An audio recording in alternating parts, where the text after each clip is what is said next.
right, welcome to another episode of Piecing It Together, the podcast where we take a look at a new movie and try to figure out what movies inspired it. And today on the show, this is a long time coming, but we are going to be talking about Zack Snyder's Justice League. I'm sure all of you have been following along as we went from the regular theatrical cut of Justice League, which was just a doomed mess of a project, and then the whole rigmarole of people getting behind release the Snyder cut, that being a thing that who in their right mind ever thought it was going to be an actual thing. And then here we are, it's a real thing. And nobody is as happy about that as my guest for this episode, our resident DC and Zack Snyder superfan, Chad Clinton Freeman. Chad's been with us since the beginning of Piecing It Together. He has been a huge Zack Snyder fan this whole time, and I am very happy to have him here to get to talk about this movie with me. So that is coming up here in a second. If you're new to the podcast, or if you've been listening for a long time, but you just randomly download random episodes, make sure you're subscribed to Piecing It Together on your favorite podcast app. We're, of course, on Spotify, on Apple Podcasts, Pocket Casts, Stitcher, all the big podcast apps. You can subscribe anywhere you listen to podcasts. If you like what we do here, you can rate and review us on Apple Podcasts or on Podchaser, and you can also share our show with your friends. That is the greatest thing in the world. When people share our show, it gets to all new listeners, and that's what we want to do. The more people we get listening, the more we're going to keep doing this. So thank you to everybody who's been out there and who has been sharing it, because we've had a lot of new listeners lately, and that is awesome. We also have a Patreon, the Produced by David Rosen Patreon, which combines content from this podcast, Piecing It Together, as well as Awesome Movie Year, another movie podcast that I produce, and my music career. I am a music composer, along with all this podcasting stuff. So lots of great content over on the Patreon, as well as advanced episodes of Piecing It Together, bonus episodes, all kinds of stuff. So check out Produced by David Rosen. It's patreon.com/bydavidrosen. And last but not least, don't forget to follow us on social media at PiecingPod and join our Facebook group, Popcorn and Puzzle Pieces, where it's been nothing but Zack Snyder and Justice League posts for the last couple of weeks now, thanks to Chad. So we're almost through. There's a lot of other movies out there. We're looking forward to talking about all those other movies. But once this goes up, maybe the Justice League stuff will slow down just a tiny bit. But we love talking about all kinds of movies in there. So, with all that said, let's finally get to it. Let's talk about Zack Snyder's Justice League. All right, so the time has finally come, and Chad Clinton Freeman is back with us to talk about Zack Snyder's Justice League. Chad, are you excited? I am very excited. I have been all year long so far, especially this month. I'm kind of I guess giddy with excitement. Still am. So I bet it's hard to believe this day is finally here. We're going to get into a lot of different stuff along the way in this conversation, and of course, lots and lots of puzzle pieces, I'm sure, in those notes you sent me a picture of. But before we start getting into some of that, the question I wanted to kick this thing off with is, you have been, an ardent supporter of the whole release the Snyder cut thing. And of course, this is not quote unquote the Snyder cut that fans talked about from the get-go, but it is Zack Snyder's vision. Why was it so important to finally get that, either the cut or just get his vision as a new version of the movie?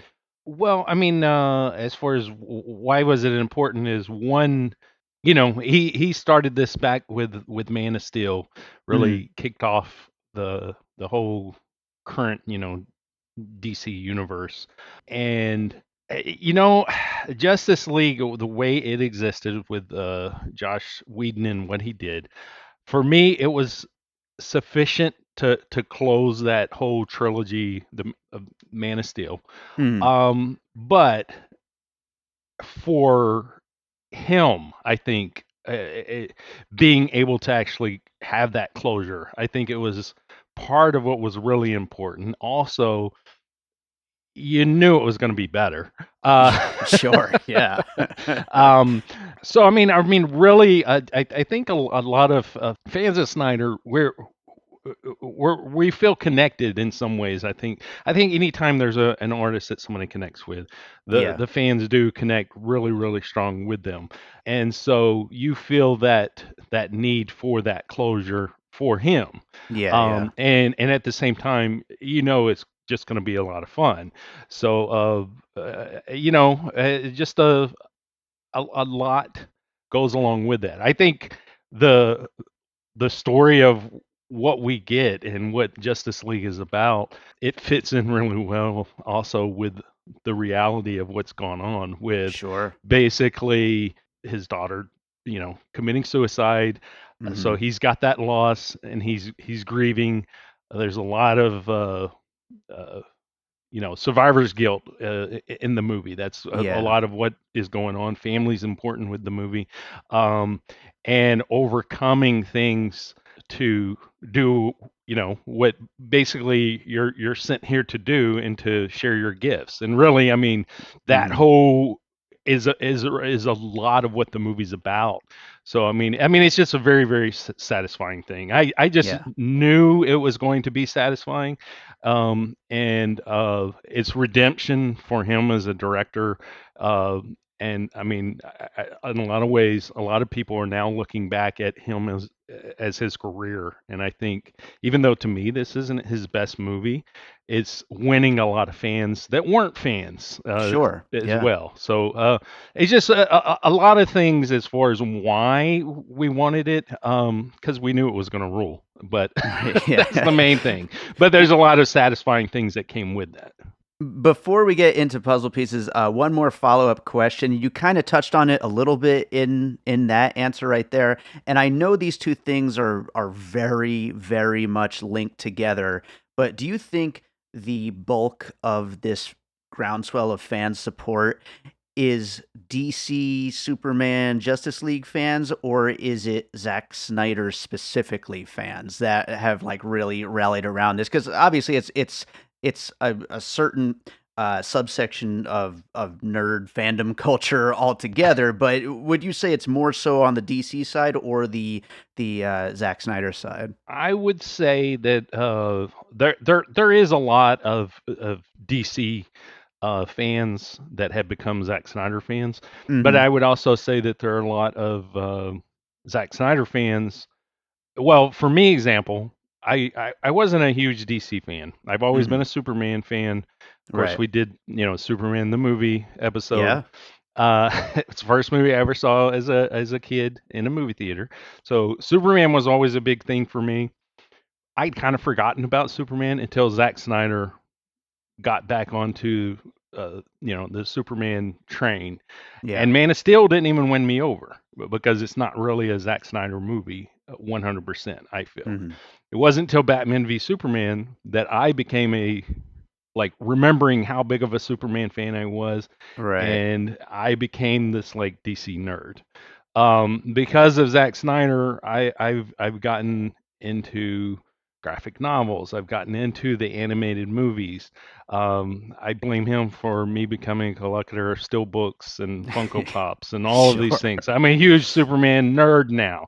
It's all Yeah. because of him. So I would think that a big part of it is probably Zack Snyder fans. Yeah. But I think there's a lot of spillover that when you come invested in, you know, um, a, director and what they do, what they bring you, you also become very invested in.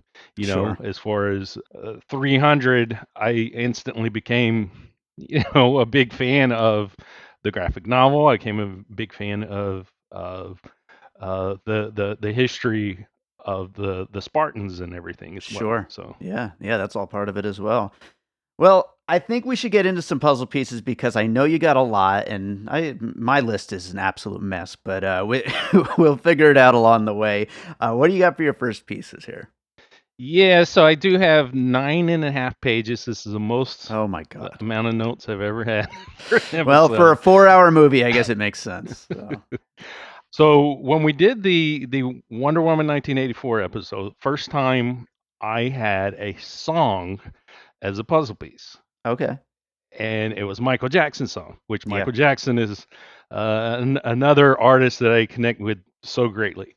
So I was almost thinking that I was going to have a song as a puzzle piece this time for this movie because there was a particular Michael Jackson song that Mm. I connect with, one of my favorites that I thought I was going to use. Well, then I thought of a movie, okay, Hmm. and these two things connect. So it's a movie directed by Francis Ford Coppola. And I know you're thinking of a Francis Ford Coppola movie, and it's probably not the movie. I'm Okay. talking about Captain EO, the Michael Jackson movie. Okay. All right. So Captain EO, which also contains another part of me, the Michael Jackson song. That was the song Sure. I was thinking of. Okay. Yeah. Yeah. And I actually rewatched Captain EO because it is on YouTube. Sadly, it's not on Blu-ray. Disney doesn't have it on Disney Plus. They need to get it on Disney Yeah, they Plus really do. Blu-ray. I haven't seen that since I was a kid, and I Right, really want to watch it right. again. The song's the main thing that made me think of it. Another part of me, which is about a song about everyone being connected and coming together, and basically love uniting people for whatever this cause is. He's sending out, in the song he says he's sending out a major love, and Hmm. this is our message to you.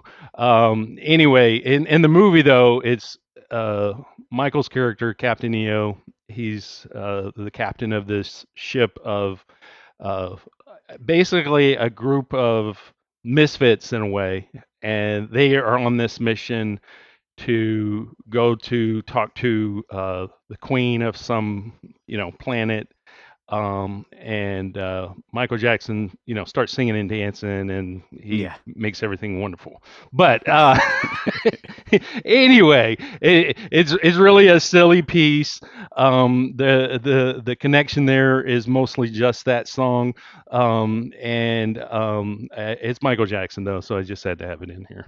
Sure. That's a great one to kick it off with. I thought for a second you were going to go with Hallelujah because we all know how much that inspires everything Zack Snyder does. But yeah, no, Captain Yeah, EO, awesome. I need to see that again. our Godfather. After I said Francis Ford Coppola, I knew for sure you Sure. were going to be like, "Oh, he's saying Godfather," because Yeah. Maybe combining all three movies into one. I don't know. Well, yeah, that's a good one to kick it off with, and I'm gonna go for my first puzzle piece with also a slightly unconventional one here, and this is a pretty obvious one, I think, but I'm gonna go with the New Testament, the Bible, Jesus in general, because it's pretty clear that Superman here is very much Jesus in this particular arc of these movies. And Zack Snyder is a filmmaker that I like for his, huge over the top visual style and the way that he stages these insane action sequences and all that. But he's not the most subtle filmmaker in the world, and he is very, very clear with this particular metaphor in these movies. And I think a big part of even wanting to take on the Superman story and making these movies is to create this character who could be, this savior character who, people don't believe in and then they do believe in, and then he rises from the dead and, flies up in cross formation, and it's just this big huge goosebumps moment for the people who do believe. And again, it's not the most subtle thing in the world, but I think it's 100% there. And I think the Bible kind of imagery is something that Zack Snyder is, it's a big thing for him in general. yeah, no, I agree with you 100%. I would say anything religious and also mythology, Hmm. and history. I think all of those things come into to play with his films, and he definitely loves to toy with uh, those different concepts, and give you visuals that connect with those things. Yeah. I couldn't think of any specific, but I mean, I guess going straight to the original source. Yeah, it, exactly. it is the best way to make that connection in a way. Yeah, also the oldest puzzle piece I've got here today. So Well, that actually would be a go to the puzzle piece that I was gonna. It was one of my iffy kind of puzzle pieces, but it plays in good to this one. okay. And that's actually and I know I'm gonna botch his name up, but Alejandro Jaworski's The Holy Mountain. Okay. Jaworski, I love his movie Santa Sangre. This one, I'm still kind of iffy on what it is even about, but basically, it's basically Jesus, and there are a lot of like it's layers and layers and layers of visuals and metaphors and things, and it doesn't really have any dialogue in the movie at all. But Hmm. Jesus wakes up, and then this little person that doesn't have legs or arms like becomes his like sidekick through this journey. Yeah. That doesn't make a whole lot of sense, but and along the way it's almost kind of a team up. There are like 9 other people that join up with him, and they're supposed to go on this journey to the holy mountain to get to immortality. But it's not really a conventional movie at all, and there's all Sure. these weird visuals that are like kind of beautiful but then perverted and violent at the same time. It's a Yeah. very weird movie to describe, but the way you were talking about the Bible and just seeing the the visuals interpreted and brought into the world of Superman, I think that this one fits as well. It was one I was actually kind of iffy on, but one of the really cool things about it is it was actually funded partially by John Lennon and Yoko Ono, Oh wow. Yeah. and George Harrison was evidently going to star in it, but he didn't want to be nude, and there's a lot of nudity, Right. and Yeah. so Alejandro is actually the star of the movie, and it was produced by a former manager of the Beatles. But anyway, Yeah. it's a very bizarre movie. I don't know if you've ever seen it, but it's one of the weirdest movies I've ever seen. I'm aware of it. I just have never actually seen it myself. But yeah, that's what I love about doing this show is that we bring in the Holy Mountain to a discussion about Justice League is awesome. Well, it's kind of a team up movie, but Hmm. again, and it's got the religious aspects. Yeah. It's a very bizarre movie, and I think you can probably make up anything that you want to interpret out of it. Yeah. Well, I'll go on to another piece here, and I'm realizing some of my pieces are about the movie Justice League in general, and some of them are about the change in cut from, the original Justice League to Right. Zack Snyder's Justice League. This one's more about the latter there, and that is Peter Jackson's version of King Kong. And basically, the idea of his King Kong from 2003 is basically taking the exact same story as the original 1933 one and just fleshing out every single character's backstory into all of these fully formed characters. And you get so much more of Denham, you get so much more of Fay Ray's character, like all of them, every person, even Jimmy is a expanded character who was just like a little like side note in the original King Kong. Every character gets their own arcs, and in the process doubles the length of the movie, of course, because I mean you need that time in order to be able to tell all these people's stories. But essentially, you're getting the exact same plot and the exact same story. Just completely expounded upon. And I think there's a lot of changes between these two movies. I think that's one thing that you and I maybe disagree on a little bit about with Zack Snyder's Justice League. I really do think it's a completely different movie. It just happens to have the exact same story. And whereas you think it is the exact same movie, regardless, it just happens to be No, better. no, no, no.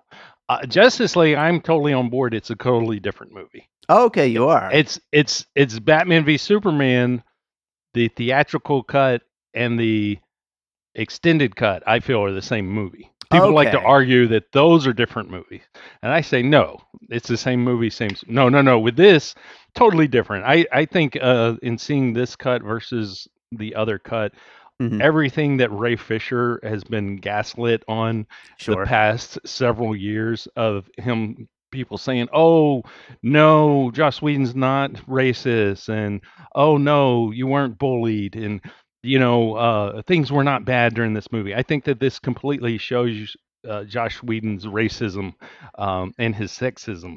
Hmm. I think what you're saying though about the King Kong is totally right. And not Hmm. only does it, every character in this movie pretty much have an arc, or their arc comes to an end from the first two films. Like Yeah. Martian Manhunter, for example. He's not an important part of this movie, but his arc started in Man of Steel and carried over to Batman v Superman. Hmm. And I feel it doesn't have any closure to, or really a ending arc for Joker, but there's a redemption there. I feel, for his character. So again, there is a lot of fleshing out of the characters of this whole universe and kind of wrapping them up in a way, or Yeah. redeeming them in a way. And I get what you're saying there as far as the comparison with the King Kong, and I that totally makes sense to me. But no, no, no. This is a completely different movie than the Josh Whedon. Okay, good. I when I would say something along those lines, I'm making fun of the people that are saying that. So So I got your seriousness about Batman v Superman's alternate cut mixed up with your trolling of the Justice League cut. Gotcha. right. Yeah. Right. Okay. Yeah, because no, I may post and be like, but it's the same movie. But that's just because I'm making fun of the people Yeah. that say that. So Sometimes difficult to spot a troll, but all right. What do you got for your next piece? well, I think this goes into what we were talking about. It kind of plays into this. I was trying to think of other filmmakers that bring in history and mythology, and pop culture, and kind of fuse those into their work, and specifically in their franchises. And I thought of Michael Bay's Transformers. Hmm. For me, of course, to me, not nearly as well. In fact, I think his use is pretty laughable. But Hmm. but as far as how this one, you've got, King Arthur, you've got the Greek gods, you've got Nazis, you've got all of that in this film. It just reminds me of a lot of Transformers. They very much blur together after the first one, uh, but It's hard to tell what happened in each one. It's just all one big nonsense craziness of six but movies the or but whatever. the last one, which was like what's it called, like the last night The or last something? night, yeah. Yeah, that one specifically, with how it has the King Arthur elements throughout it. um I just really connected. I would call that an anti piece. I think I've heard people say before, but but no, Transformers. I would think some people compare Michael Bay to Zack Snyder. I say they're complete opposites. Hmm. But I think in this regard, their love of mythology, and George Lucas is another, though. But I think there is some comparison there with them wanting to just play with these different elements that we all already know about, Yeah. and then you know distort them, and interpret them into whatever story they're wanting to tell. Yeah, for sure. I did think about Transformers. I didn't have it on my list, so I'm glad you brought it up because yeah, that those movies, they just go so crazy hard on all of these ideas and throwing them all together. And The Last Night is not only the culmination of that particular series of, the Michael Bay ones, but of it just getting as crazy as possible. And that's a good lead up to another one of my puzzle pieces, which I think you'll disagree with me a little bit on. But part of the reason I liked Zack Snyder's Justice League so much is I think it is partially inspired by another movie within the DC universe called Aquaman that I love and is currently my favorite DC movie still. Um, but Oh Lord. Aquaman and any of the DC movies are really inspired by what, Zack Snyder, laid the groundwork for. But Aquaman then took that and went as fucking far as humanly possible into the insane batshit world of what James Wan put together in that movie. And I think now, Zack Snyder, don't get me wrong, is known for some insane over-the-top stuff in his films, but I think he looked at what James Wan did and said, okay, I got to turn it up a notch in my Justice League movie, because that's why I love this so much. I mean, I think it's great that we get the expanded, character arcs and all of these stories pulling together. And the fact that Zack Snyder was able to balance a 4-hour movie and make it, fly by so quick, I mean, that gets a lot of credit as well. I mean, he has made a good movie here, but what I love so much about it is the action scenes are insane in this movie. And I really think it's Zack Snyder just firing on all cylinders, doing what Zack Snyder does best in action, but even kicking it up a notch from there. And I'm kind of, me, I'm not super big on just like a straightforward action movie. I want action that's over the top and nuts. And that's why I love Aquaman so much. And that's why I love the action sequences in this so much. Okay. I kind of, so if what you were saying at first, you threw me off because Okay. I get where you're going though with the action. Especially you're probably talking specifically with Aquaman. One, there's the big fight between him and his brother, and then also the scene where they get attacked in the trench or whatever, that one. and it's Yep. all of the monsters swarm the boat. Mhm. No, yeah, definitely with this movie, the action scenes they're amazing. They're from And they're they're crazy. absolutely fantastic. Yes, they are.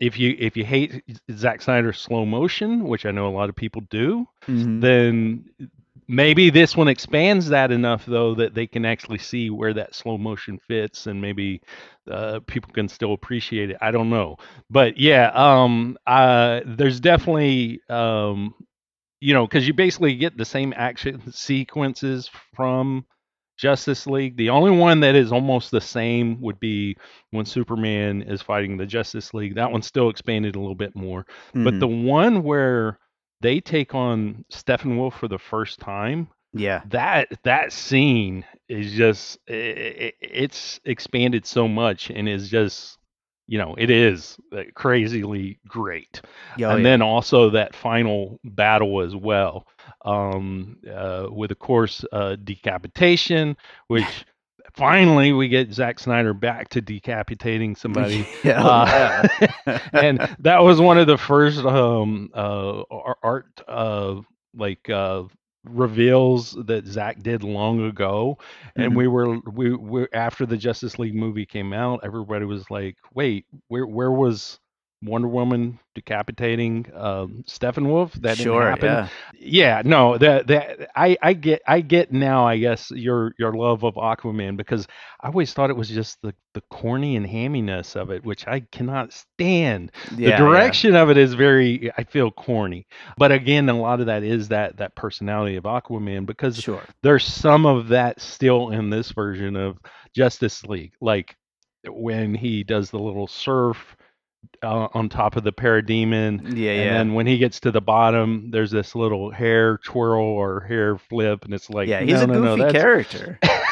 He just is. But yeah, it's just crazy, some of these action sequences. And that actually is one quick aside before we get to your next puzzle piece.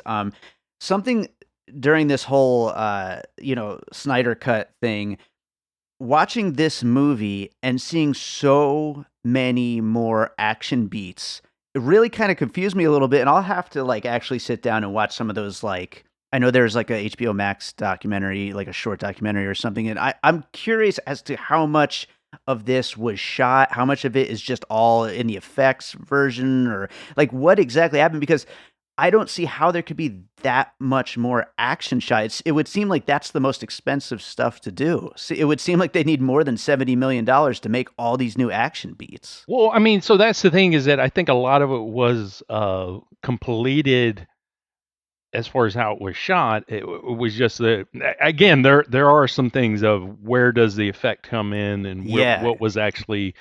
I agree with you on that. I don't really know with this it's kind of so movie. hard to say. Watching it, Um, it's like, where the hell was all this? Because the fact that Warner Brothers would throw this stuff away, I mean, just these insanely like cheering at the screen action moments is just totally nuts.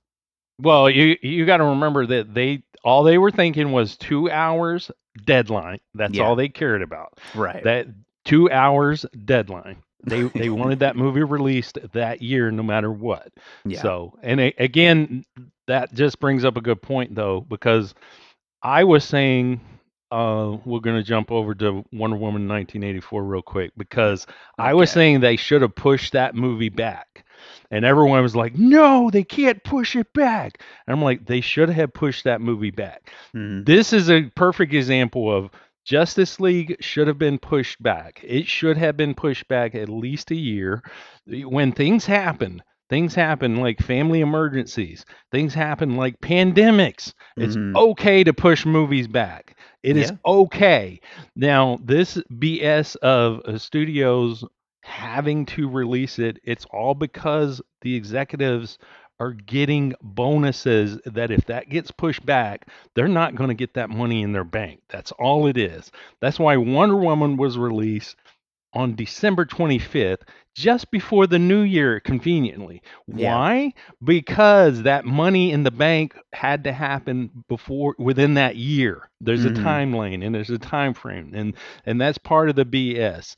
Wonder Woman 1984 would have probably been a stronger movie visually. A lot of people complain about the effects because she could have worked on it even more Yeah. if they'd have just pushed it back till the pandemic was over.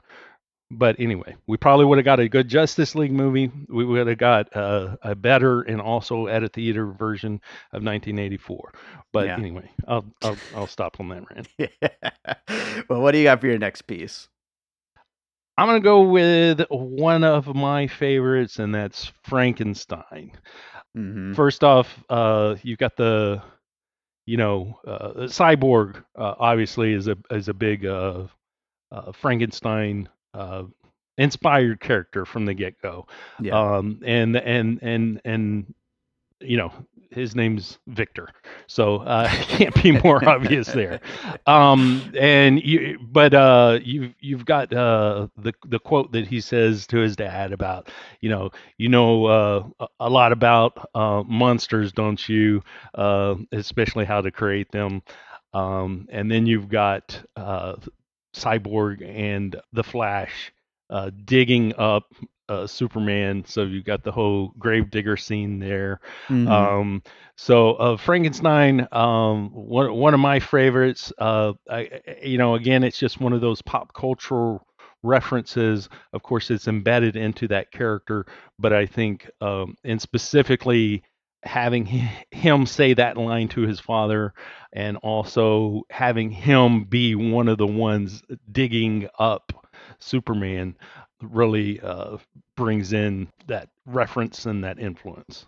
Yeah, absolutely. He is definitely the Frankenstein character here, and there's a lot of pathos to the character, to his story. And I guess I wasn't gonna include it on my list, but I told you before we started recording, I was trying to figure out how to fit Freddy vs. Jason into my puzzle pieces list. So I guess I'll go to that because I think it comes in great to go along with Frankenstein.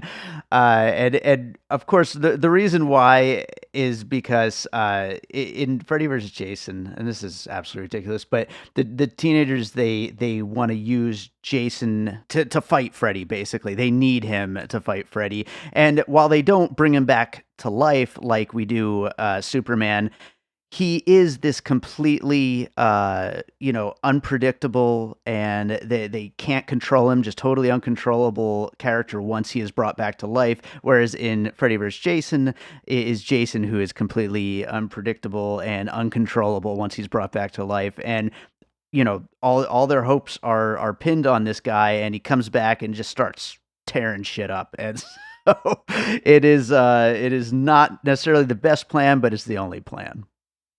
And I actually love that as a puzzle piece. I for whatever reason didn't even think about it, but no, I think that's a fantastic puzzle piece.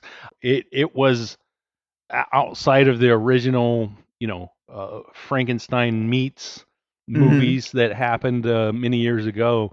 Freddy versus Jason was the big versus movie before Batman v Superman. Sure. Yeah. So I think it works well just together with this franchise, and then also specifically with that bringing him back for is it a good idea, and Right. is it going to work, and then the kind of backfire that they have to deal with as well. So Yeah. no, I think that's a great one. Awesome. Well, what do you got I'm next? gonna go to another director, one that I really love. He has stumbled with some recent films, but Quentin Tarantino, his Mm, first movie, Reservoir Dogs. Okay, so first off, it's a putting a team together movie, and sure. that's what this is. Is a putting a team together movie. Reservoir Dogs features a heist. This one features a heist, and it is actually a heist of breaking in with a dead person's body, so it's a little bit different. Sure. But the big one that really keyed me into Reservoir Dogs was the scene where it's the first time when they're together, the team without Superman, and they're talking, and we get this spinning camera around the team. Oh, yeah, And yeah. yeah, it'll spin on these two, it'll spin on this one, and then it'll come back around. It just reminded me a lot of the opening of Reservoir Dogs, which of course Tarantino is known for lifting concepts and ideas from people. So I honestly can't tell you if that's from specifically something else. Sure. I mean, I think we get that a lot of times with any big, or at least in my head, like maybe Goodfellas or something. Mm, I know with Reservoir Dogs, it's kind of stuck in my head that is a mafia movie thing. sure. But yeah, Reservoir Dogs was the big one. Not only that, though, you also get the flashbacks that give you a backstory to each sort of character. Yeah. This is almost like the superhero Reservoir Dogs in a way. I like it. I like it. That's a great piece. I love Reservoir Dogs, and yeah, I mean, all these characters, they all have their stories. They all kind of twist and turn together, and they all kind of end up working. Of course, we get a much happier ending here with Justice League, though. Well, that's the thing, is that probably the alternate timeline, which we see a piece of. Sure. Yeah, that's So the Reservoir Dogs ending. That's what happens next. I like it. I like it. All right, I'll go to another piece here, and I could probably split these apart, but I'm just going to combine them together. And that is, I talked about Peter Jackson earlier with his King Kong, but I'm going to go with his Lord of the Rings movies, specifically the Two Towers, bringing Gandalf back to life. And it's all white. Where here we got Superman all black, and he's now the big hero and all that stuff. And then continuing on to the Return of the King, which all Zack Snyder jokes aside, Chad, the in Return of the King, they all have to work together, and we got all these different people who have their very specific powers and their specific abilities to really like go in and fight this ultimate evil that there's no way any of them could have done it on their own. But with everybody working together, they're able to finally do it and win the day. And then the last comparison I have also within Return of the King, is the 4 or 5 endings one after another as the movie just keeps going and going and going. But actually done much better here in Justice League, I'll say. Well, here's a confession: I've actually not seen Lord of the Rings, any of them yet. You haven't seen any of them, yeah? No. That's wild. I've seen the Hobbit movies. Even wilder. And I actually like the Hobbit movies. I just haven't, because I want to make sure that I see the extended versions. And I know they're on HBO Max now. Of course, I was going to, and then I purposely canceled HBO Max because I got it for Wonder Woman, Sure. canceled it. I got it just before Justice League was released because I'm sending a message, okay? You're doing your duty, Um, Chad. so maybe now though that I have it this month before King Kong Godzilla comes out, I will watch the Lord of the Rings. Nice. We'll see. But Yeah, I no, actually have to rewatch Return of the King for an awesome movie year episode because it was the best picture the year that we're currently doing. And I'm debating whether or not I really want to spend like 12 hours just rewatching them all. I don't think I have that kind of time, but we'll see. What do you got next? you know what? Hey, this is a good one to go from there. And I was just talking about Reservoir Dogs. It goes with it as well. And that's Seven Samurai. Hmm. The original team up movie, basically the movie that inspired Magnificent Seven Hmm. and tons of other films. Seven Samurai is about, it's an invasion movie. Is about a village being invaded, and they go out and they seek a team of samurais to help save their village. One of the things specifically, though, with Justice League that reminds me is the scene where Bruce Wayne recruits Barry Allen. The way he tests him, he throws the batarang at Yeah. him, and he moves out of the way. He catches it. Seven Samurai, what they would do, they had a young like apprentice samurai who would actually hide behind the door. So when the samurais would walk in, he would try to attack them with a stick. Hmm. And of course, the guy's like, well, what if they don't stop me? And he's like, well, if they're good, they're going to stop you. So Yeah. it's basically that same concept with Barry Allen, which Sure. I remember the time when the first uh, trailers came out for that moment, Yeah. because of way back in like probably 2016, those trailers where he would throw it and then Barry would catch it. The joke online was, how many kids did Bruce Wayne kill before he found Barry Allen? like, like he threw it at him, and they're not the Flash. Okay, on to the next one. but but no, Seven Samurai is a classic movie. I believe made in the 50s. And Zack Snyder has said before that that is one of his favorite films. In fact, I noticed on HBO Max they actually have a playlist that Zack Snyder created, which I'm going to go through and watch some of these movies. But Seven Samurai is on there. Nice. The Matrix on there. I haven't seen The Matrix yet, which there's a little trailer of Zach talking about all these movies. And he said The Matrix, when he saw the Matrix trailer for the first time, he said it pissed him off. It made him so mad because he was like, man, that movie is going to be so good. It was Yeah. like he didn't do it first kind of thing. So Yeah. Yeah, that's he loves his slow-mo and those that's the only person that does it better, the Wachowskis. But yeah, I like that as a puzzle piece. And as far as team ups concerned, I mean that's one of the things that I think makes Justice League so good is the fact that all these superheroes except Superman, they need each other.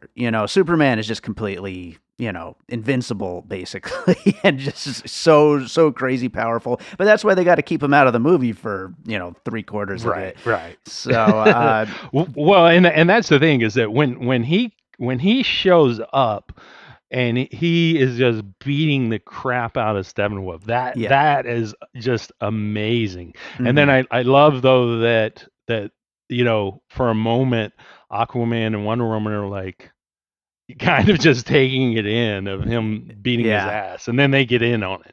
But no, yeah, this movie, the great thing about it, as far as a team up movie, is that they actually show the team playing to everybody's strengths. It's actually right. one of those to where what it reminded me of, and I'll just throw this in as a quick puzzle piece, is the Teenage Mutant Ninja Turtles, which is one of the things that Splinter, since the cartoons, so there's not any specific thing that I could think of, but Splinter is always telling them they all have strengths, they all need to play to their strength, they need to play together. Sure. Yeah. And that's what they do here. You've got Batman taking care of the tech side of things with he's got the big gun. Yeah. He's shooting people. You've got Cyborg doing his digital thing with the mother boxes. You Hmm. got Barry getting the charge going. You've Wonder got Woman just kicking ass. right, exactly. You got Aquaman looking pretty, Oh yeah. and and being excited. Hmm. He's the So no, best. yeah, they actually do play to their strengths and work as a team by doing what they do best. So Yeah. it's one of the great team up movies in that respect.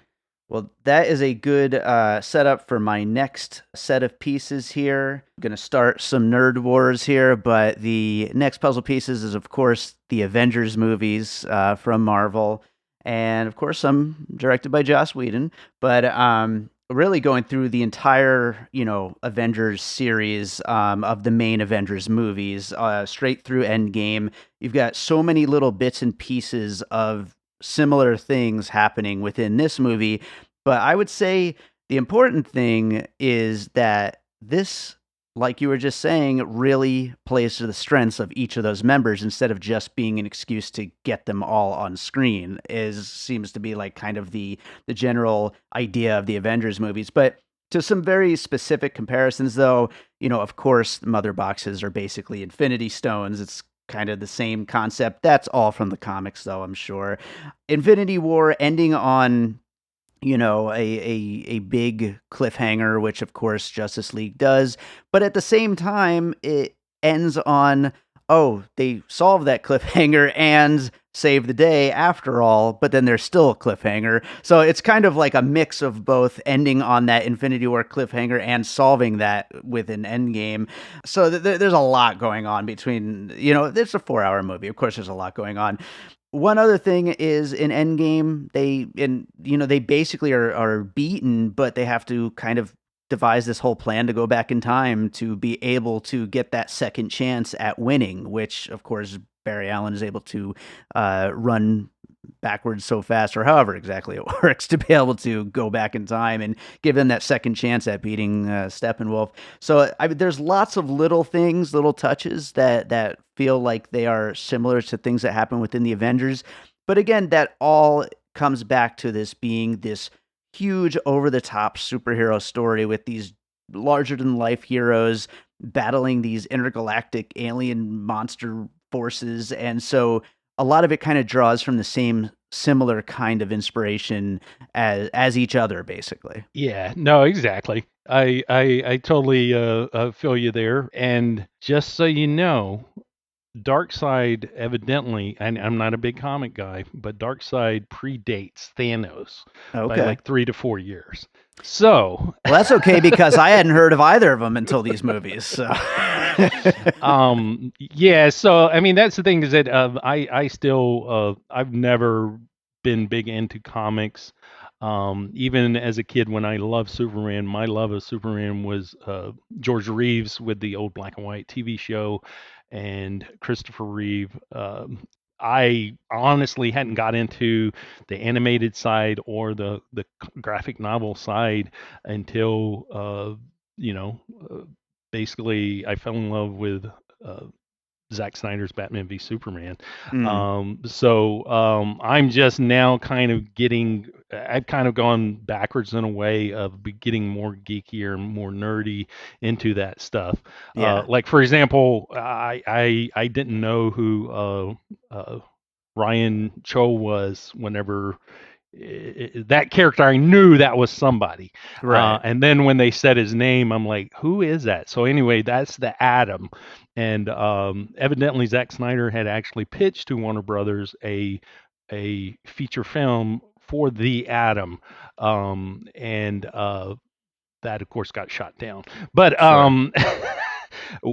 which brings me though, inclusion is a very very important part of uh, Justice League, I think, Hmm. overall as a movie, going back also to Josh Whedon's racism, the fact Sure. that that character was cut out completely, it kind of shows you this. As far as Endgame, Endgame, which I did like, it was actually the first of the like Avenger movies that I had ever seen. I hadn't seen any of the previous ones.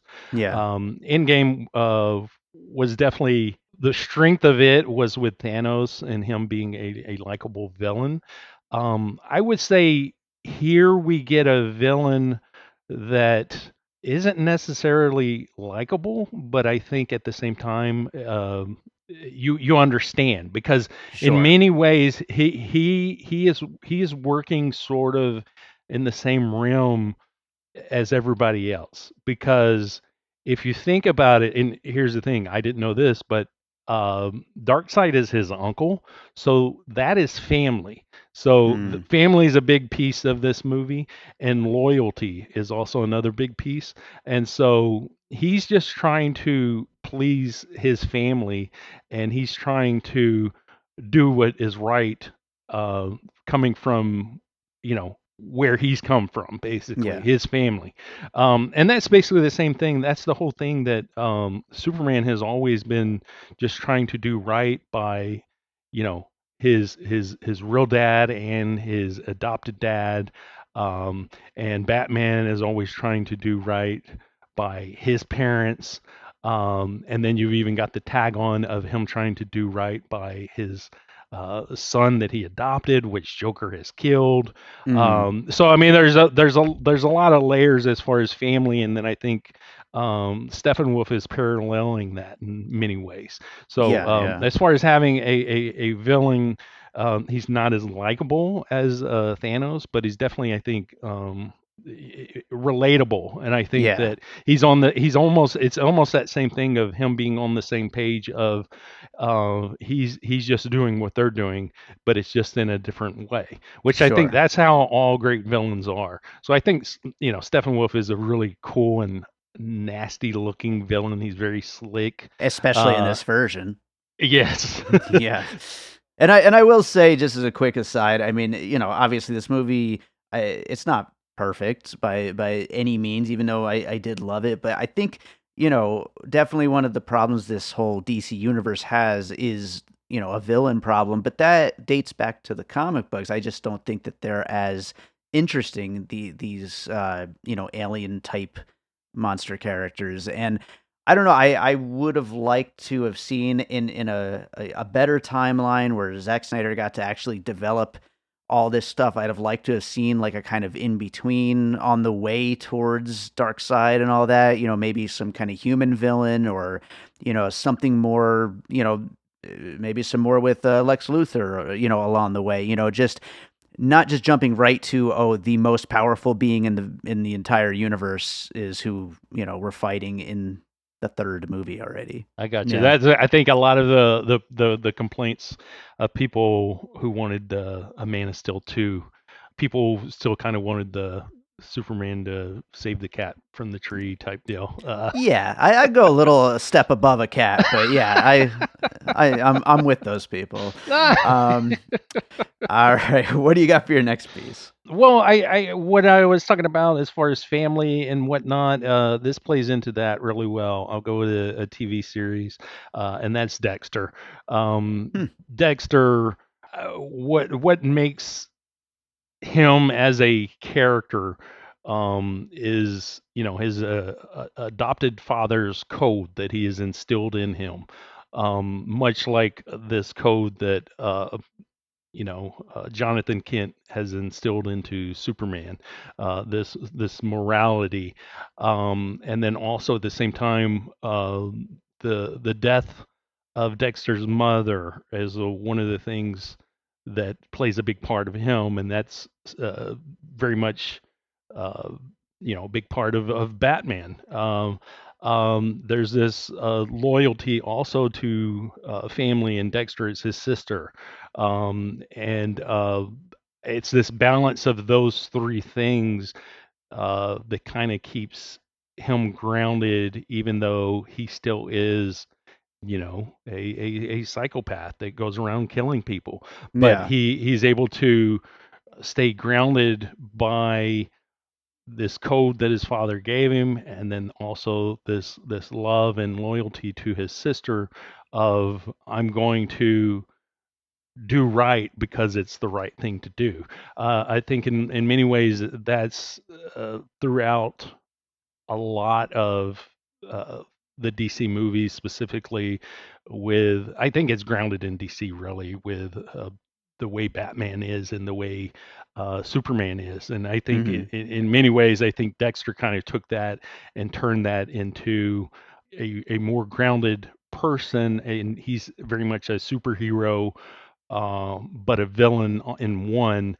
And what makes that show to me is one of my favorites. It's my Yeah. number two favorite all time, which is coming back, and I'm excited for it. And I'm glad to be able to bring up Dexter in this episode Yeah. because Yeah. I just love Dexter. But Awesome. also, I think also at the same time, I think survivor's guilt is something that I think drives Dexter very much. And I think that in a lot of ways it drives Batman. It drives this version of Superman, especially the way his father died. Yeah. It drives Victor, Cyborg, with Sure. Yeah. his mother dying in the accident, and then also his father sacrificing himself, and it drives the Flash, which we only get a little bit of that, but his mother also being murdered. Yeah. So and then also it drives Wonder Woman in this film because she doesn't know what devastation has been done to the Amazonians, but he says that he's basically slaughtered them all, Hmm. and so she doesn't fully believe him, but it definitely is something that drives her. So Yeah. Well, yeah, and I haven't actually seen Dexter, but so I can't speak to that specifically, but definitely, grounding all these superheroes in some form of, reality is definitely, I think, a driving force of what Zack Snyder is going for with this entire series. And is, even as insane and over the top as all this gets, and fighting intergalactic aliens and parademons and all that, the characters themselves, they are all still grounded in a very real way. definitely, you got to see Dexter. All right, All you right. got to see Dexter. God. Well, I only got one more piece, and it's kind of a silly one, but I'm going to get to that Silly's right good. now. Silly's good. Silly works sometimes. That piece is 2020's Sonic the Hedgehog, and which, aside from Zack Snyder's Justice League, it's the only other example I could think of major movie studios bending to the will of the internet and doing the thing that fans all banded together and asked for them to do. In the case of Sonic, it was after the initial trailer came out and everyone said, "What the hell is this? That does not look like Sonic the Hedgehog at all." They delayed the movie, they redid all of the effects, and look what happened. It turned into a huge hit, actually. And we've got Sonic the Hedgehog 2 coming out next year already. And this movie podcaster freaking loved the movie, and it was one of my favorite movies of last year. Zack Snyder's Justice League, also, they actually, believe it or not, world, everybody thought it was such a joke, the whole release the Snyder Cut thing, but it actually happened for various behind the scenes reasons, but it actually did happen. And now we're here. And it turns out, if you look at the Rotten Tomatoes scores and all that, the audience scores, even the critics scores. It seems everybody is really liking it so much more than the version that originally came out. I don't know that it's a healthy thing going forward to always listen to fans about what it is they want and make decisions based on that. I think that there is a lot more cases where it's probably better for the professionals to have the ideas and run with what they want to do. But in these two cases, it turned out that the fans were right. I'm gonna kind of agree, kind of disagree here. Okay. Okay. Okay, so one, I'm waiting on that episode. I understand there's an episode with you and Ryan in the Yes. works for Sonic. I'm still waiting on that episode before I It'll decide happen. if I want to watch it. Um, I don't see the difference between the original Sonic trailer and the one that we got. It both had Uh-huh. Jim Carrey being Jim Carrey, and that's what makes me not want to see it. Right, But right. no, I mean, I think there's definitely a balance that should be had of if fans are saying something, I think they should take note. It doesn't necessarily mean that they need to listen, and I think that fans need to realize that because I'll be honest, when the whole release the Snyder cut thing started off, um, I I didn't think no way in hell this would ever Yeah, happen. right. And me honestly, I never was at all serious about that until he basically did say, "Yes, I've got a cut." Once he Yeah, said it he was a had a joke cut, until it wasn't a joke. yeah, until he said, "I have a cut." Hmm. That at that point, which was several years in, did Yeah. I finally say, okay, yeah. But still, at the same time, I mean, because you at the same time, there's the bad side of this because you've got people yelling to ban cuties. You got people yelling to, fire Gina Carano. Mm. And of course, they want to cancel Henry Cavill because he once dated Gina Carano. So Wow. there's That's a lots of. stretch right there. Jesus. No, trust me, it was a thing. So there's a balance there, and what I think though is important, and this might be the same thing with Sonic because I don't know the back end of that story, but studios need to learn that if they hire somebody to do a job, let them do that job. Now, Right, at the right. same time, that's where I feel bad in that Solo movie. Like Mm. Disney's the worst at this, Yeah. but they know exactly what it is they want. Whereas Warner Brothers doesn't know what they want, so they Yeah. don't know what they want. And if they hire somebody, they should let them complete that job. But they haven't done that at all from the get go. Because Batman v Superman, and then the Suicide Squad, it's just been a mess of uh, going all over the place with Warner Brothers and DC. Yeah. But so I'm kind of mixed on that whole thing. But I agree with you. There is some merit, but at the same time, It could be a you know, slippery slope. yeah, Yeah. definitely. All right. Well, that was my last piece. So, I know you probably have a whole bunch left. So I do, but I can really go into a bunch of these let's with speed around it. yeah. So one of the big ones is the scene we have the flashback with Victor when he's playing for I don't Gotham State College or something. I don't even know what it was like GCU or anyway, when he was Yeah. playing football, that scene was so epic, and I was like, I couldn't think of what other like football scene was as epic as that. And the one that came to mind for me was actually the last Boy Scout.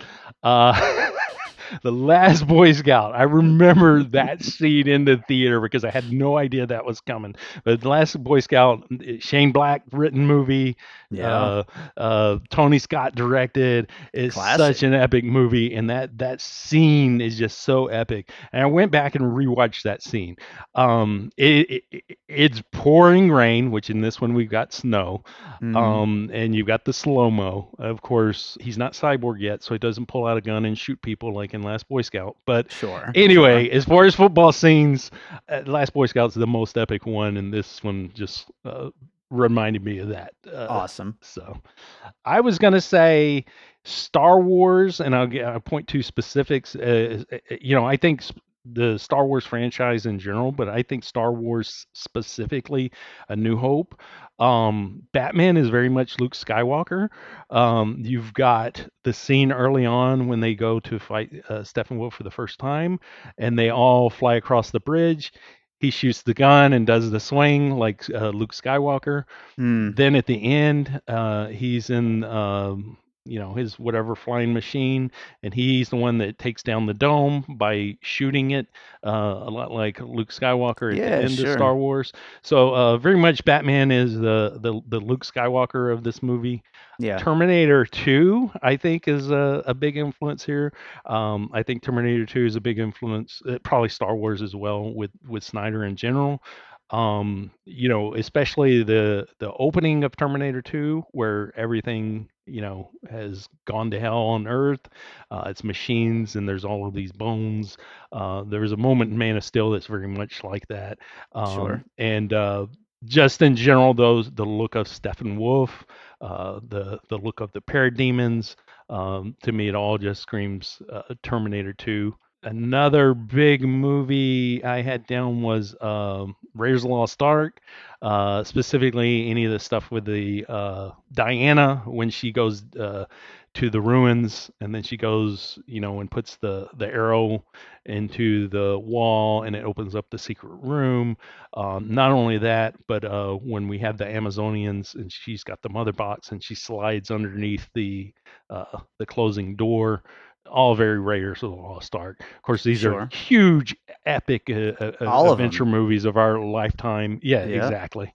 Excalibur, which of course is one of the big influences of Zack Snyder. There's actually a bit of dialogue when they ignite the mother box to bring Superman back. Hmm. Um, the system actually says the future has taken root in the present. That's actually Hmm. a quote from Excalibur. That's something that Merlin says Oh, at okay. the birth of King Arthur. So, and not only that, with Excalibur, you got the King Arthur influence.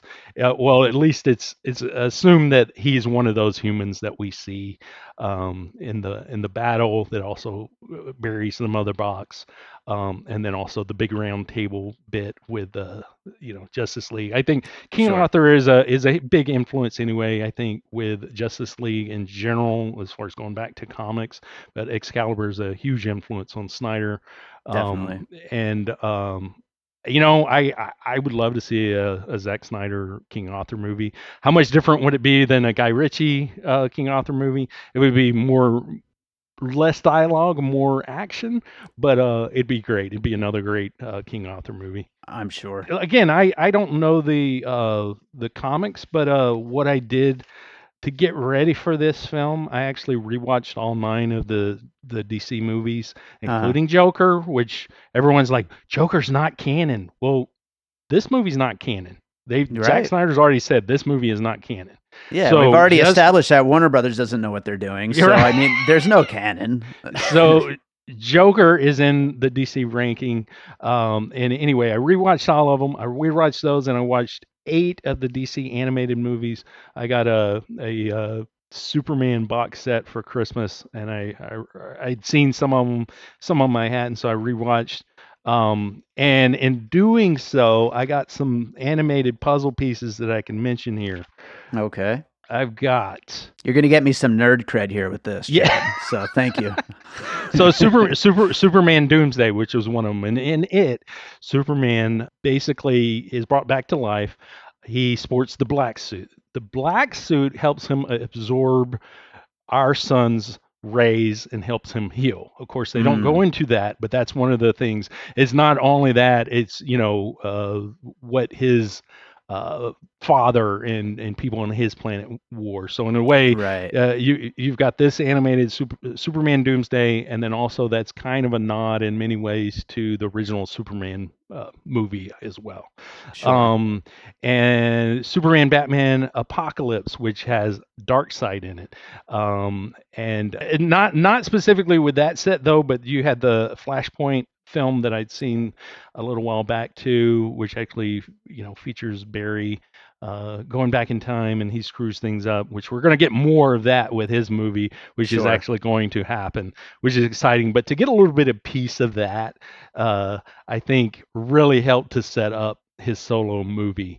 I think the Flash is great in this movie, Yeah. and the fact that we actually get to see him do what he can do, and not only that, this movie left it kind of open ended. Of we don't know what got screwed up in that little bit of time frame. Some things may Sure. have been, and we don't know 100% the Superman is all right either. We don't know. Yeah. So where does that nightmare come from? Does that actually come from what has been done already, or is it something to happen? Right. Pacific Rim is another big one because Pacific Rim, Del Toro, another one of my favorite directors. That's a film that very much deals with survivors' guilt and learning to basically channel that into something positive and continuing on with your work and bringing good. Hmm. And that's what this movie says. That's what this movie does, even, for Snyder, which I posted on my Facebook. I don't know if you saw it, but there's actually a billboard for suicide prevention Yeah. Yeah. when Batman picks up Barry Allen. The first time I seen it, and we see the car leave, and I'm like, why do we actually see this car leaving? And then later, when I rewatched it, there's a billboard there for suicide prevention. That's cool. And because that's been one of the big things that is also done with this whole release the Snyder Cut movement. Is there's been a lot of money raised for suicide prevention. Of Yeah. course, there were T-shirts sold for is it Ink by the People, I believe.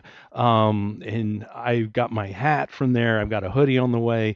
And prior to that, years ago, I had gotten a T-shirt that actually has Zack Snyder's original idea for what the DC universe was, with all the different characters and how they kind of fit together.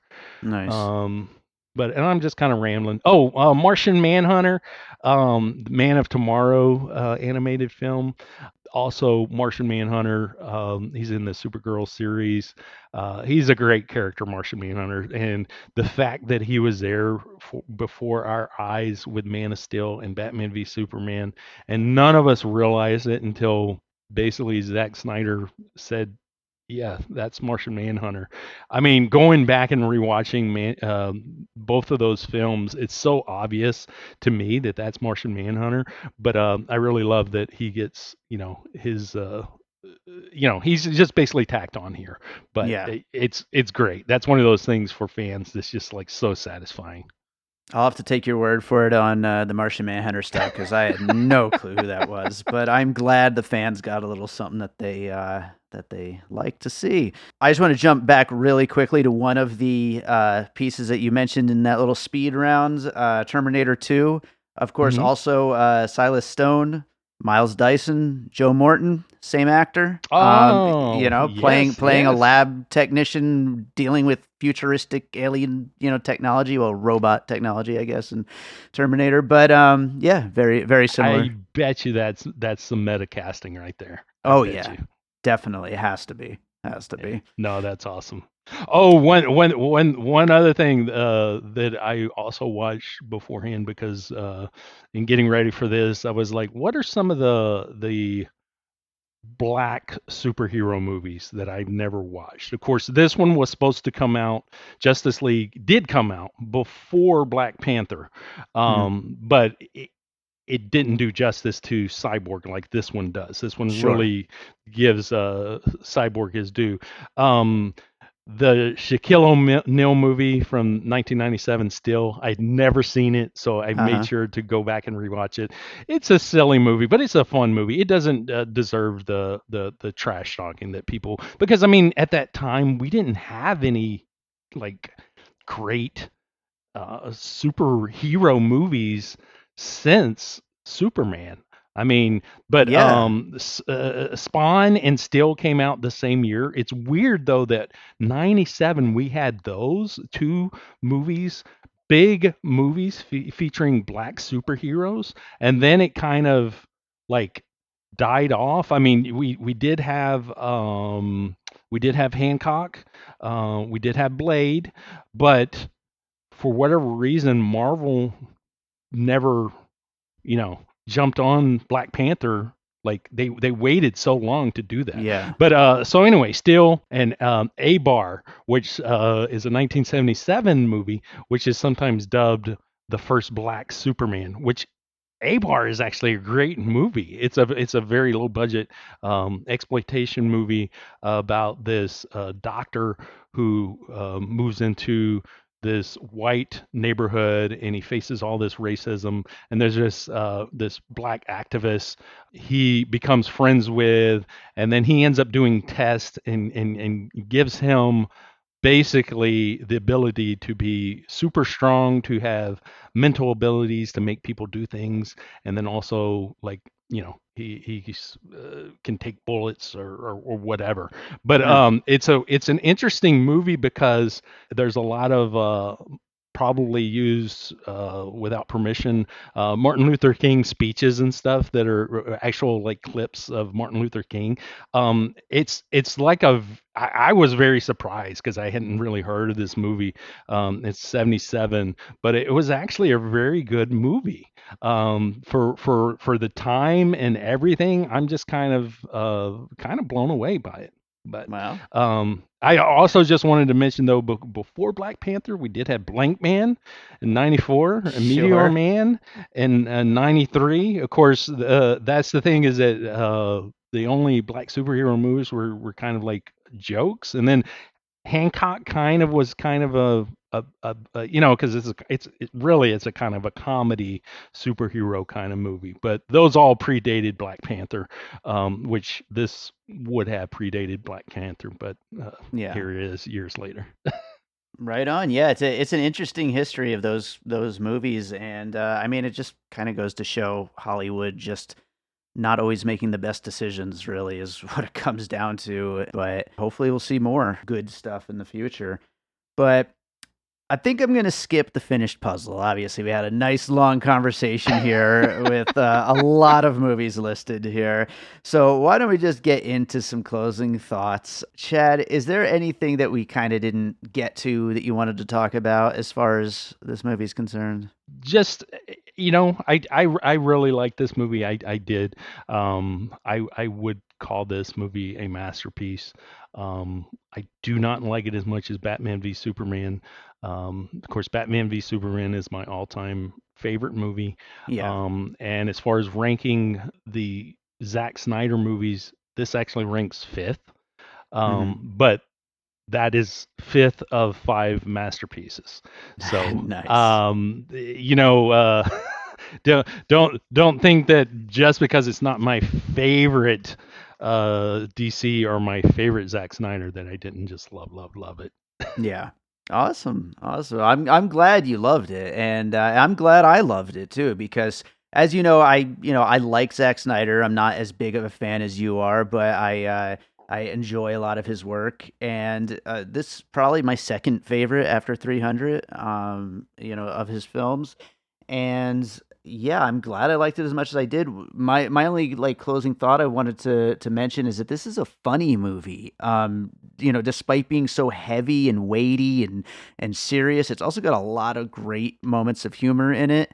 And I don't think it really is getting the credit for that because a big part of the story is how, oh, the Joss Whedon version is just throw in all these dumb jokes, and so here we're getting a restored serious arc for all the characters and everything, but there's still a lot of good humor in this as well.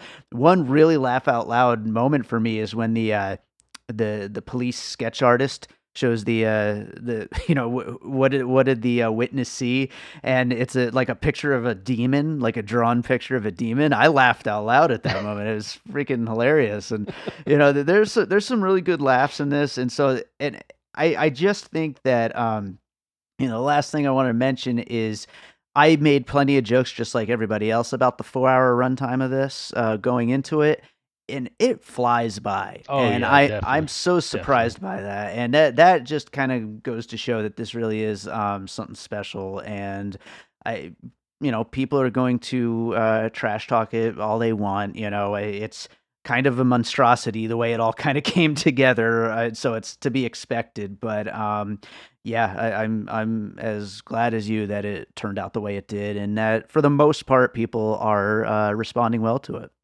The timing on the movie and the scenes is so well done. It's edited so well.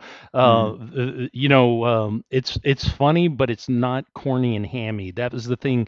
Is yeah, this contains all of the good moments of that Joss Whedon, which shows you the good moments and why I liked that version were the Zack Snyder moments. The sure, parts that yeah, were corny and hammy and cringy, that was all Josh.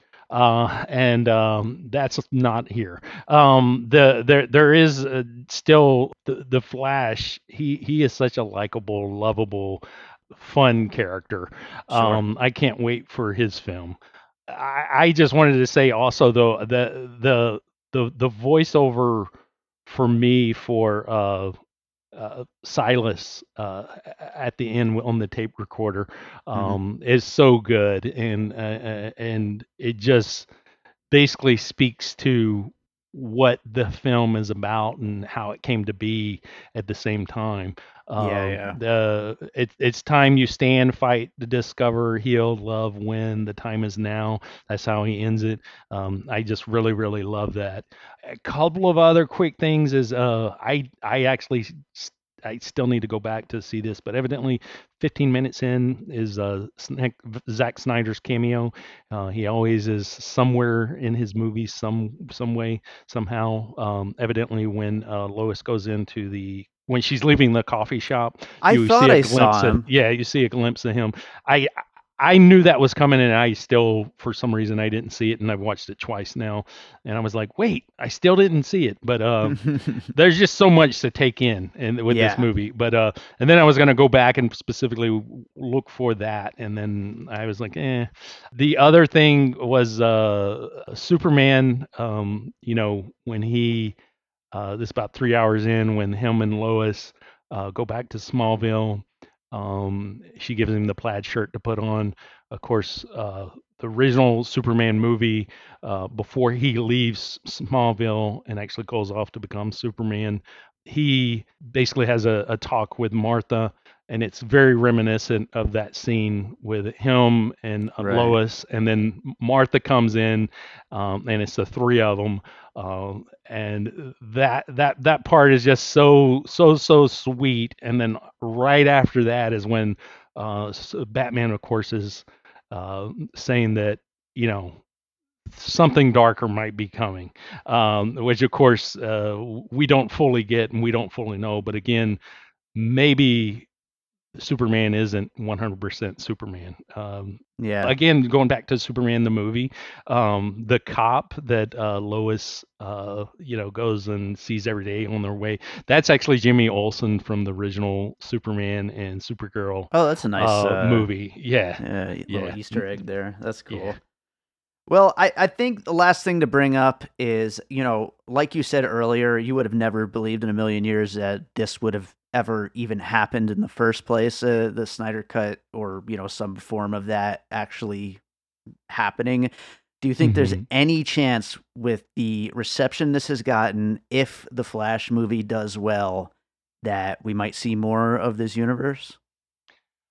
At this point, I I doubt Mhm. it. I think in a way, I think the ending that that I keep saying snack that Zach put on Because here. he's a snack. Yeah.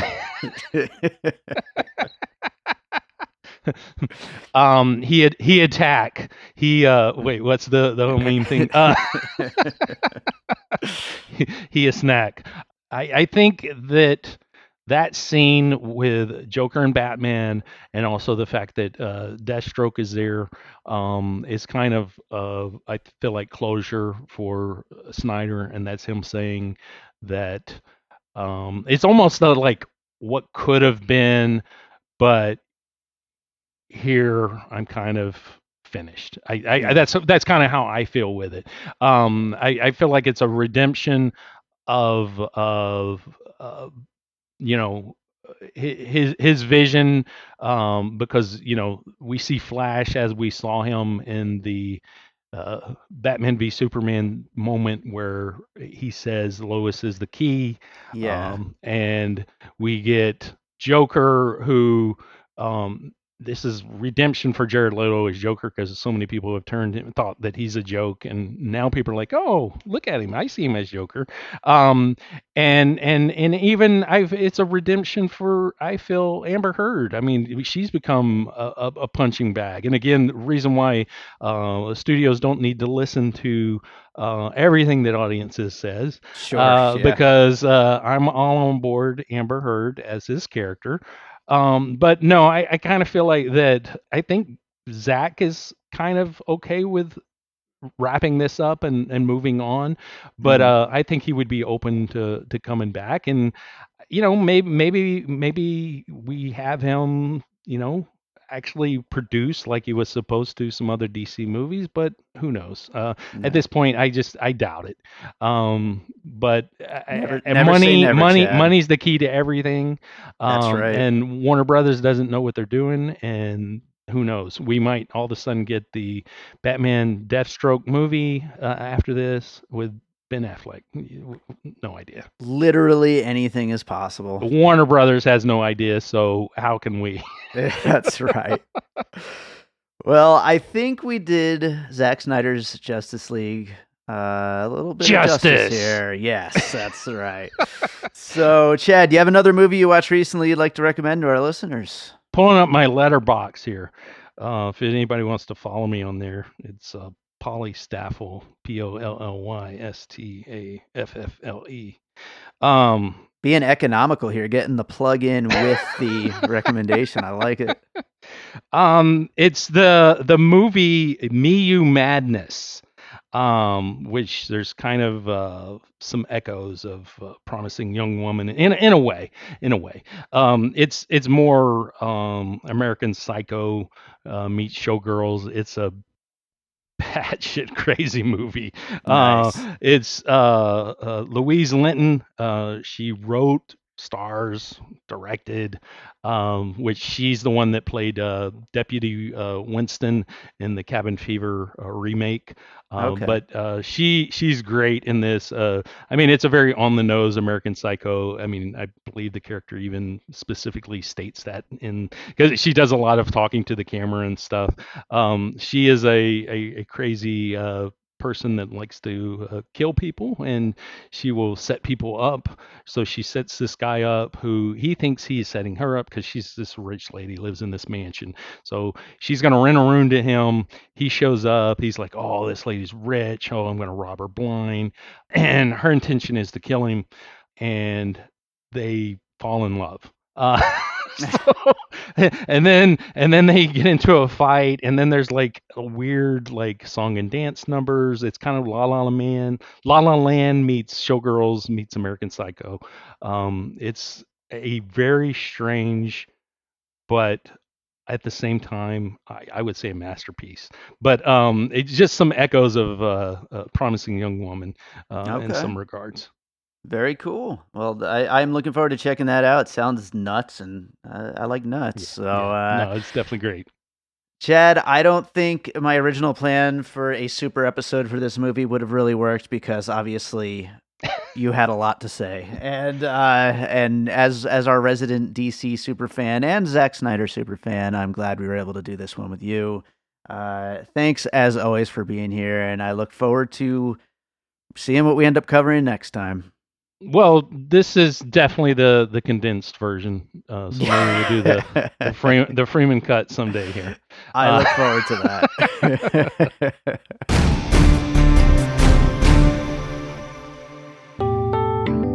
Hey, I'm Josh Bell. I'm Jason Harris. Hey, Josh, we're friends in real life, but we're also co-hosts on this new podcast called Awesome Movie Year, where we take a look back at an awesome year for movies and do a deep dive looking at movies including the Best Picture winner, the biggest movie at the box office, future cult classics, and more. including the biggest flop. And this season, we're doing 1994. You can find us wherever you get your podcasts. That could be Apple Podcasts, Stitcher, or Spotify. We're all over the web as well at Awesome Movie Year on all the socials and awesomemovieyear.com. So please like us, subscribe, and if you do like us, give us a 5-star rating because we love you.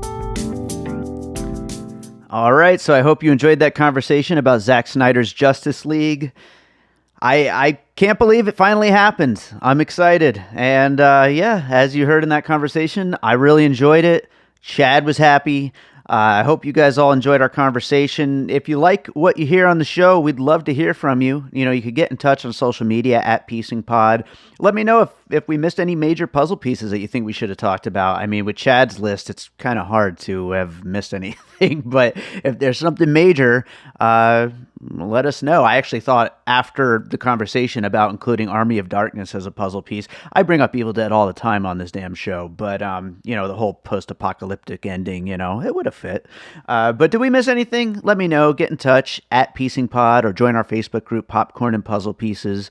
And if you really like the show, we would love it if you went and rated and reviewed us on Apple Podcasts or Podchaser. 5 stars would be wonderful, but really we just want to know what you think. So leave a nice, honest review and let us know. I really appreciate all the feedback. And other than that, just make sure you're subscribed. If you really like it, share.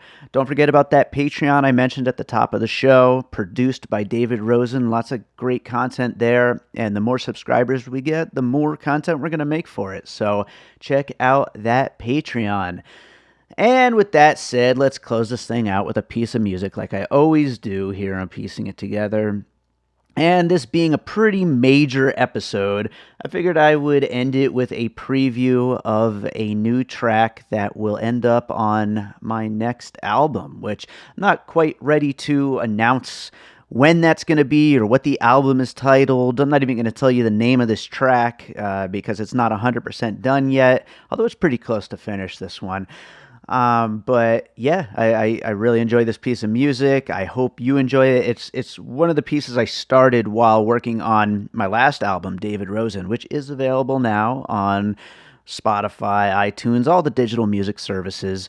This next album I'm working on, lots of great music on that too. The reason I picked this one to play for you is because it's got some elements to it that there's kind of a running thing throughout Zack Snyder's Justice League where pretty much every time Wonder Woman is on screen, the subtitles say ancient lamentation music playing, which I thought was pretty funny. There's some ancient lamentation going on within this track, so I thought this would be a good one to close it out on. So enjoy that. And look forward to the new album coming sometime not too soon. It'll probably be at least a few months away, but definitely news on the new album will be coming very soon. And more Piecing It Together will, of course, be coming even sooner than that, coming up this week. So enjoy this track and stay tuned for more Piecing It Together and more music.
An All Points West production, produced by David Rosen in Las Vegas.